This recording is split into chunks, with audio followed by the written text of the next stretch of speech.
Selamat sore Bapak Ibu sebangsa setanah air. Salam sehat bagi kita semua. Hari ini Minggu 4 Juli 2021, saya Jody Mahardi, juru bicara Menteri Koordinator Bidang Kemaritiman dan Investasi, akan menyampaikan perkembangan terbaru dari pemberlakuan pembatasan kegiatan masyarakat darurat di Pulau Jawa dan Bali, yang kita semua warga Indonesia tanpa kecuali terapkan bersama-sama saat ini. Pertama-tama sekali, penting sekali kami tekankan saat ini bahwa semua masyarakat Indonesia, khususnya yang berada di Pulau Jawa dan Pulau Bali, mengakses informasi yang resmi dan valid. Situs resmi pemerintah adalah covid19.go.id. Bagi yang mobilitas tinggi, klik s.id/info vaksin untuk mendapatkan semua informasi yang diperlukan di smartphone kita. Kabar terkini yang resmi dari pemerintah adalah siaran pers secara langsung yang disiarkan oleh TVRI dan berbagai stasiun televisi swasta lainnya. Juga disiarkan secara langsung oleh RRI, Radio Republik Indonesia, dan berbagai stasiun radio lainnya. Siaran ini dilakukan setiap hari sejak Jumat 2 Juli 2021 sampai dengan 20 Juli 2021 pada pukul 17.00 waktu Indonesia Barat. Tanpa kecuali, jangan asal percaya semua informasi di media sosial mengenai penerapan PPKM darurat. Pastikan periksa ulang semua berita dan informasi yang kita dapat. Bagi mereka yang dengan sengaja dan menyebarluaskan hoax, berita tidak benar, akan diambil tindakan yang tegas, sama seperti para pelanggar PPKM darurat lainnya. Ingat, berita salah dapat menyesatkan pasien dan keluarga yang sedang menderita saat ini. Bahkan dapat mencelakakan orang yang masih sehat. Jangan sampai nyawa orang lain celaka karena hoax yang Anda sebar. Cek kebenaran berita. Apabila terbukti salah dan tidak valid, berhenti di tangan Anda. Hapus, ganti sebar berita resmi dari pemerintah. Bapak, Ibu, Saudara sekalian, setelah kemarin pemerintah sudah mengatur perjalanan dalam negeri, hari ini seluruh warga negara asing yang masuk ke Indonesia wajib menunjukkan kartu vaksin atau fully vaccinated dan hasil PCR negatif COVID-19. Saat tiba di gerbang kedatangan internasional, mulai Selasa 6 Juli 2021, 2 hari lagi dari sekarang, ketentuan detail dan petunjuk pelaksanaan dari peraturan ini segera akan diatur oleh Surat Edaran Satgas Penanganan COVID-19. Dan bagi WNA maupun WNI yang baru datang di Indonesia, wajib menjalani karantina selama 8 hari dengan 2 kali tes PCR, yaitu pada saat kedatangan dan pada hari ke-7 karantina. Jika hasil PCR hari ke-7 negatif, maka dapat menyelesaikan masa karantina pada hari ke-8. Bagi WNI yang baru datang dari luar negeri dan belum divaksin, akan segera divaksinasi sesaat sampai di Indonesia. Apabila terbukti negatif COVID-19 setelah menjalani karantina ketika masuk di Indonesia, Menkumham, Menhub, dan Satgas Penanganan COVID-19 akan memastikan aparat penegak hukum dan petugas bandara melakukan penjagaan lebih ketat di titik-titik kedatangan internasional dan perbatasan. Malam ini pukul 19.00 waktu Indonesia Barat, 4 Menteri, Menkes, Menkominfo, Menhub, dan Menteri BUMN akan melakukan press conference tentang integrasi aplikasi layanan kesehatan transportasi udara. Pernyataan pers tersebut dapat disaksikan salah satunya melalui live streaming YouTube Kementerian Kesehatan Republik Indonesia. Satgas Penanganan COVID-19, Kementerian Luar Negeri, dan Kementerian Perhubungan akan mengumumkan keluarnya surat edaran perjalanan luar negeri terbaru pada pukul 20.00 waktu Indonesia Barat malam ini. Bapak, Ibu, sebangsa dan setanah air, lonjakan kasus masih terjadi. Hari ini pasien positif COVID-19 bertambah 27.933 dengan 555 kematian. Menghadapi situasi ini, pemerintah saat ini menyiapkan beberapa tempat untuk penanganan pasien COVID-19. Di antaranya adalah Rumah Susun Nagrak, Rumah Susun Pasar Rumput, Wisma Atlet, dan Asrama Haji. Peruntukan fasilitas tersebut akan ditentukan Kementerian Kesehatan dan Satgas Penanganan COVID-19 berdasarkan kriteria urgensi penanganan pasien COVID-19. Pemerintah juga mengantisipasi lonjakan pasien COVID-19 dengan menyiapkan rumah sakit lapangan baru di beberapa titik kritis di berbagai wilayah, dan pembangunan tenda peleton yang dimiliki oleh seluruh jajaran di kepolisian, TNI, kementerian, dan lembaga yang akan didirikan di seluruh Pulau Jawa dan Bali. Kita menyadari ketersediaan oksigen terbatas. Maka dari itu, pemerintah akan terus mengusahakan dan mencari jumlah oksigen secara maksimal dengan berbagai cara, baik di industri lokal maupun menyiapkan import oksigen. Saat ini, keselamatan rakyat adalah hukum utama. Dapatkan panduan praktis pertolongan pertama pada pasien yang kadar oksigen pada oximeternya di bawah 90. Dari Kementerian Kesehatan dan para dokter atau perawat yang kita kenal, atau lewat telemedis dan berbagai konten edukatif di bermacam saluran media sosial. Pelajari dan praktekkan agar kita dapat segera mendapatkan pertolongan awal. Terkait dengan kebutuhan jumlah obat-obatan dan alat farmasi yang meningkat selama PPKM darurat ini, Kemenkes terus berkoordinasi dengan Kemenperin, LKPP, dan Badan POM untuk percepatan pemenuhan kebutuhan nasional melalui industri farmasi dan alat kesehatan dalam negeri pada masa PPKM darurat. Koordinator PPKM darurat juga meminta Kejaksaan Agung dan BPKP agar mengawasi program percepatan pengadaan produk farmasi dan alat kesehatan pada masa PPKM darurat. Ini masa genting, bukan saatnya mengambil kesempatan pribadi. Sekali lagi, hukuman pasti menanti. Saya ulangi lagi, hukuman pasti menanti bagi mereka yang melanggar hukum dan mengeksploitasi masa darurat untuk kepentingan pribadi. Bagi masyarakat umum yang tidak menghadapi situasi kritis merawat pasien COVID-19, jangan menimbun oksigen. Kita prioritaskan untuk menyelamatkan nyawa saudari kita saat ini. Distributor dan pelaku penimbun oksigen dan obat-obatan penting untuk perawatan COVID-19 adalah musuh masyarakat dan akan ada ganjarannya. Kami yakin kita sebagai kesatuan warga bangsa Indonesia siap saling membantu dan menyelamatkan nyawa saudara kita, termasuk dengan mematuhi dan melaksanakan berbagai ketentuan yang ditentukan selama PPKM darurat diberlakukan.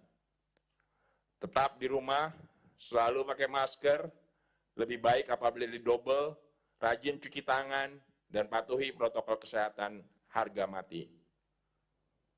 Tidak mematuhinya akan berujung sanksi atau keselamatan nyawa Anda dan orang lain. Tetap bersatu melawan COVID-19. Semoga Tuhan melindungi dan menyehatkan seluruh bangsa Indonesia. Sekarang saya persilahkan juru bicara Kementerian Perhubungan Ibu Adita Irawati untuk menyampaikan informasi pengaturan perjalanan pada masa PPKM darurat. Pada Ibu Adita saya persilahkan.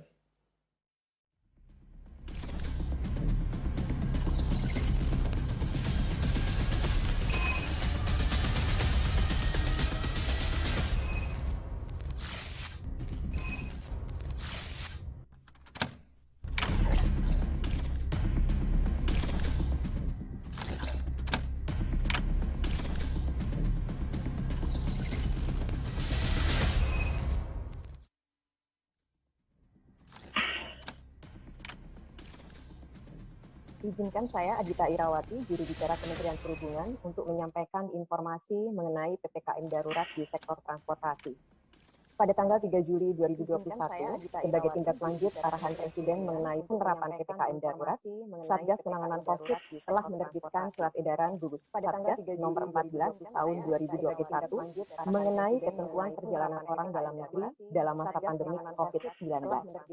Segera setelah itu, Kementerian Perhubungan menerbitkan surat edaran petunjuk pelaksanaan perjalanan orang dalam negeri berdasarkan tiap moda transportasi, yaitu Surat Edaran Nomor 43 untuk transportasi darat, Surat Edaran Nomor 44 untuk transportasi laut, Surat Edaran Nomor 45 untuk transportasi udara, dan Surat Edaran Nomor 42 untuk kereta apian. Pemberlakuan kebijakan ini dimulai pada hari Senin besok, tanggal 5 Juli 2021.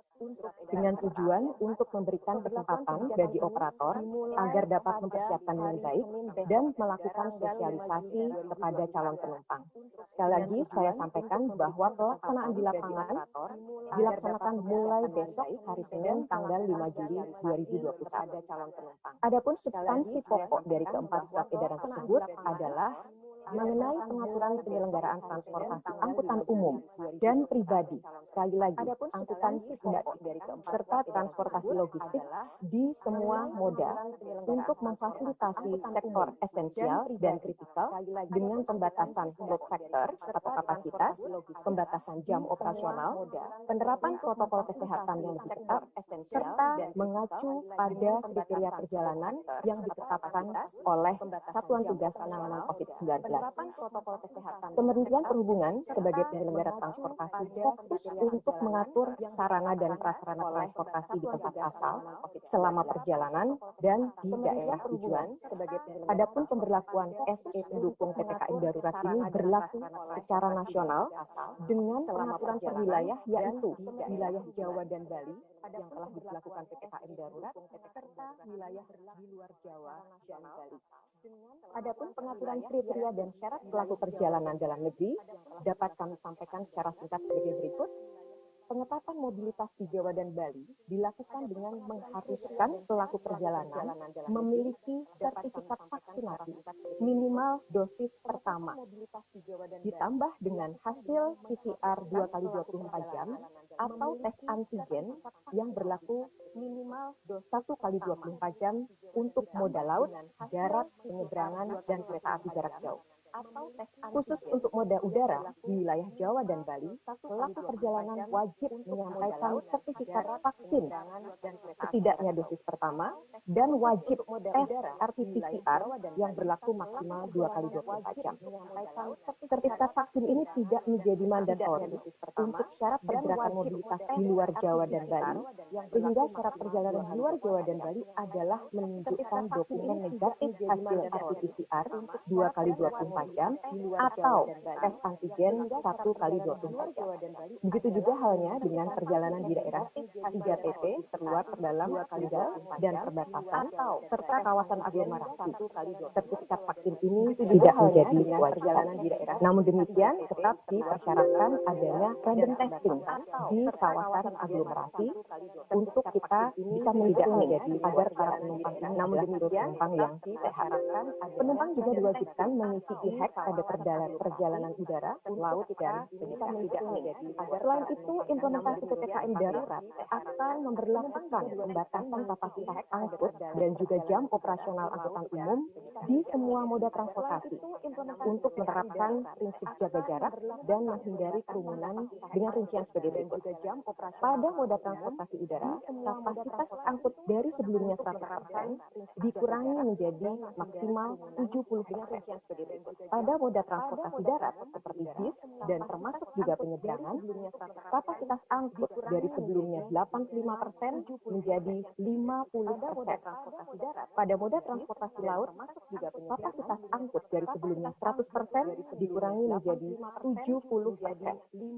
Adapun pada moda transportasi perkereta apian, kapasitas angkut kereta api antar kota tetap sama, yaitu 70%. Untuk kereta KRL dari sebelumnya 40% 45% menjadi 32%, dan untuk kereta api perkotaan non-KRL tetap sama sebesar 50%. Adapun jadwal operasional sarana angkutan seluruh moda transportasi akan disesuaikan dengan jadwal operator transportasi tersebut, sementara untuk transportasi darat, baik itu bis maupun penerbangan, juga akan disesuaikan dengan kebutuhan yang ada. Untuk jadwal KRL perkotaan akan mengalami perubahan menjadi pukul 4 hingga 21 waktu Indonesia Barat. Dalam pemberlakuan ketentuan ini, terdapat pengecualian terhadap orang yang dinyatakan tidak dapat menerima vaksin dikarenakan alasan medis pada periode dilakukan perjalanan. Dan untuk itu, kepada yang bersangkutan dapat menyertakan surat keterangan dari dokter spesialis dan tetap harus menyertakan dokumen negatif hasil RT-PCR maupun antigen atau antigen. Dalam melaksanakan penguatan 3T, testing, tracing, dan treatment, serta pelaksanaan surat edaran yang kami maksud di atas, akan dilaksanakan random sampling dengan menggunakan antigen test di simpul-simpul transportasi, di antaranya di terminal dan stasiun kereta api, khusus di wilayah atau kawasan aglomerasi. Adapun pengawasan secara random ini dilakukan oleh Kementerian Perhubungan dengan bersinergi bersama TNI Polri, pemerintah daerah, dan stakeholders terkait dengan melakukan pengetatan di perbatasan antar wilayah maupun kawasan aglomerasi dengan melakukan pemeriksaan dokumen kelengkapan syarat perjalanan. Untuk memberikan layanan kepada calon penumpang dan mendukung program vaksinasi pemerintah, telah dipersiapkan layanan vaksinasi gratis di simpul-simpul keberangkatan seperti bandara, stasiun kereta api, dan segera menyusul di terminal dan pelabuhan. Adapun bandara yang telah siap menyediakan layanan vaksinasi gratis adalah Bandara Soekarno-Hatta di Terminal 2 dan 3, Bandara Halim Perdana Kusuma, dan Bandara Sultan Syarif Kasim. Sementara stasiun kereta api yang telah siap memberikan layanan vaksinasi gratis adalah Stasiun Gambir, Pasar Senen, Bandung, Cirebon, Semarang Tawang, Yogyakarta, Solo Balapan, dan Jember. Dan tentunya akan segera menyusul lokasi yang lain. Terkait dengan perjalanan penumpang internasional, termasuk syarat vaksinasi dan karantina, kami di Kementerian Perhubungan akan merujuk kepada surat edaran Satgas yang akan diterbitkan dalam waktu dekat. Pada prinsipnya, kami sangat mendukung berbagai upaya untuk menekan lonjakan kasus COVID di Indonesia, termasuk di gerbang internasional, baik di darat, laut, maupun udara. Bapak, Ibu, dan saudara-saudara sekalian, mari kita patuhi dan laksanakan kebijakan ini demi keselamatan kita bersama. Hanya dengan kebersamaan, kepatuhan, dan kerja keras, serta tentunya kesungguhan kita bersama, insya Allah kita akan berhasil menekan penambahan kasus konfirmasi positif COVID-19 di Indonesia. Demikian penjelasan saya. Assalamualaikum warahmatullahi wabarakatuh. Saya kembalikan kepada Bapak Jo.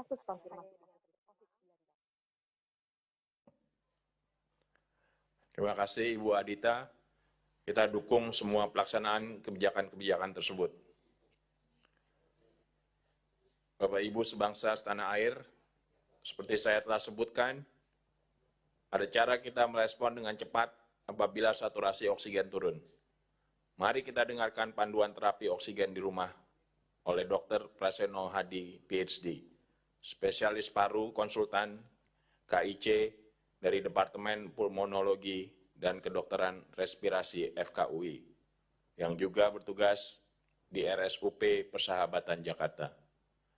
Dr. Praseno Hadi, saya persilakan.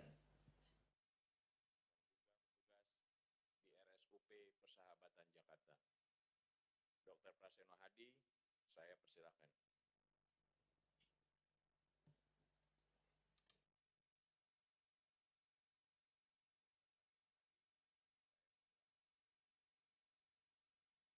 Terima kasih. Selamat sore. Assalamualaikum warahmatullahi wabarakatuh. Salam sehat, salam sejahtera bagi kita semua, sehingga kita bisa tetap bersabar dalam menghadapi pandemi COVID-19 saat ini. Kita tahu bahwa saat ini kita memasuki gelombang kedua pandemi COVID-19. Gelombang 1 kita sudah lewati, dan ternyata gelombang 2 yang kita hadapi saat ini ternyata lebih hebat daripada gelombang 1 yang lalu. Dan kita tahu penyakit ini penyakit yang disebabkan oleh virus yang menyebar dengan cepat, baik secara droplet maupun airborne. Dan kita sudah lihat sendiri, ternyata korbannya sangat banyak. Salah satu gejala atau tanda yang khas pada COVID-19 adalah sesak napas, di mana pasien mengalami perburukan, mengalami kekurangan oksigen akibat infeksi di paru yang berlebihan. Karenanya kebutuhan oksigen menjadi hal yang penting. Kita lihat sendiri orang antri di mana-mana untuk mencari oksigen. Sekarang oksigen menjadi barang yang mahal dan sangat langka. Padahal jujur saja Tuhan menciptakan membuat oksigen ini secara gratis. Ya. Kemudian apa saja yang mesti kita lakukan atau trik yang bisa yang kita lakukan untuk rakyat Indonesia dalam menghadapi pandemi ini kalau terjadi sesak napas. Kita tahu, kita lihat bahwa rumah sakit sudah kekurangan oksigen. Kemudian pasien sudah berjubel di mana-mana, di IGD tidak bisa masuk ke ruang rawat.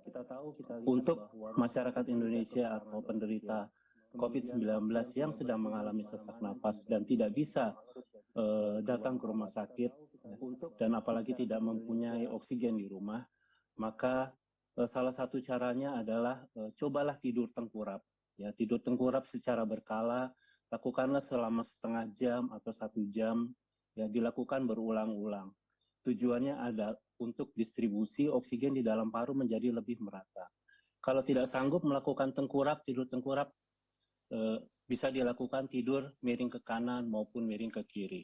Ya, itu adalah salah satu cara untuk memperbaiki oksigenasi di dalam paru kita, terutama pada penderita yang sakit.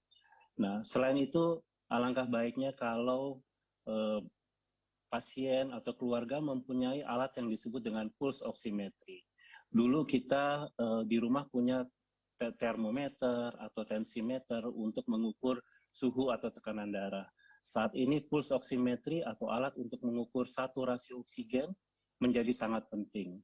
Kalau nanti penderita atau ada warga kita yang sakit dan saturasi oksigennya kurang dari 90, maka segeralah beri oksigen. Ya, kemudian tidur tengkurap, miring kanan atau miring kiri.